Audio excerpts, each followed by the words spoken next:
It is a legacy game tonight for both Auston Matthews and Mitch Marner, Toronto's dynamic duo who hasn't been all that dynamic in the series against the Florida Panthers to this point. We welcome you in to the 5-minute edition of Power Plays powered by FanDuel. Carlo cannot understate the importance of tonight's game for the Toronto Maple Leafs and the Florida Panthers. But are you a believer that Matthews and Marner can get it going?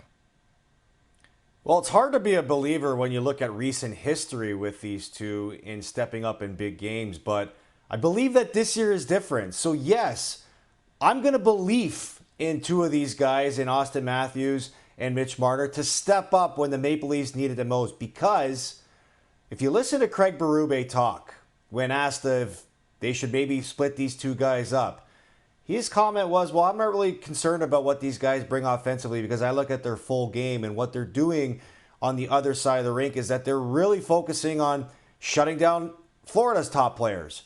But there's only so long that those excuses can come into play for these players, because at the end of the day, they're paid to produce and produce in big moments.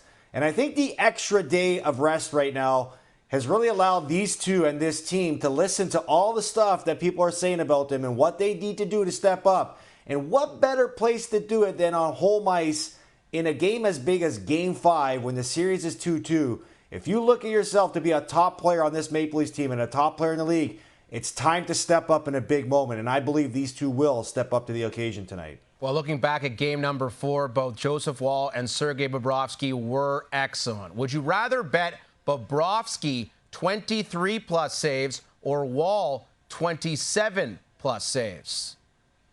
Well, I think if you go and look at the 4 games in this series, I think they have both exceeded that shot total or that save total in all 4 of those games leading up to now. But if I was to pick one, Bobrovsky's got a really low number for a Toronto team that's coming out. It has to be the desperate team tonight. And if you look at the way they started last game, it almost feels like they were still reeling off of the Game 3 loss. They couldn't really get over it. There wasn't enough time to get over it, and they started really slow, and that's when Florida was able to take advantage. And they picked it up late in the third period. You saw their offense start to come alive, even though they didn't score. I would have to imagine the mentality, or at least the message coming out of the Maple Leafs coaching staff, is shoot the puck. Let's get back to what was working against Bobrovsky in the first 3 games, where we were getting shots on net, we were getting traffic at net, and either those first chances were going in or the second and third chances were going in. So Bobrovsky at 23-plus is a low number, so I'm going to go with Bobrovsky on this one. Let's shift our focus over to the Edmonton Oilers, the Vegas Golden Knights, and what a series so far for the Oil. Man, are they ever playing some terrific hockey? What's the best way we can look at McDavid and Draisaitl from a betting perspective? It's crazy to think that the Edmonton Oilers are where they're at without having guys like McDavid and Draisaitl lead the way we're used to seeing them do it every playoff time. I mean, just look at this series alone. 12 of the 15 goals scored by Edmonton this year are from guys not named McDavid and Draisaitl, and they're up 3-1 in the series. So this is where these guys look at the situation and they bring the killer instinct into their game. I look at McDavid and Draisaitl. If I'm looking at their props for tonight, I'm looking at McDavid to record 2 points, because this is what this guy does, and Draisaitl to score at plus 115, because these are the moments these guys step up. You and Corey Perry went toe-to-toe in the OHL like 100 years ago. Sorry, old joke. And he's still producing in a very impressive fashion in 2025. Between Perry and Evander Kane, who do you think has been the bigger difference maker for the Edmonton Oilers?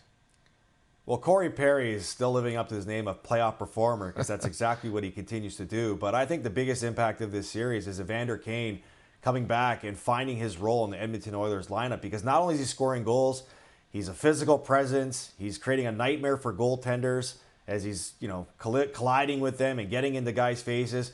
And the Edmonton Oilers are 14-2 when Evander Kane scores over the last 2 poll seasons. So clearly, I think he's had a bigger impact in the Edmonton Oilers. All right, we got 2 great games tonight: Toronto, Florida, Edmonton, and Vegas. We've put an SGP plus together on FanDuel. Why don't you tell me the Toronto, Florida angle?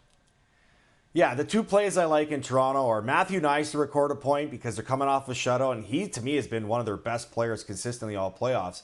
And I'm going on the under in this game, on an alternate line of 6.5, because I expect both goaltenders to play a factor tonight. All right, let's add on top of that in the Edmonton game, Zach Hyman to record a point. He's playing with the big boys again. And, man, is he ever producing in a major way of late. And we're going to take an alt over of 5.5 goals. So you're on Nyes and the alt under of 6.5.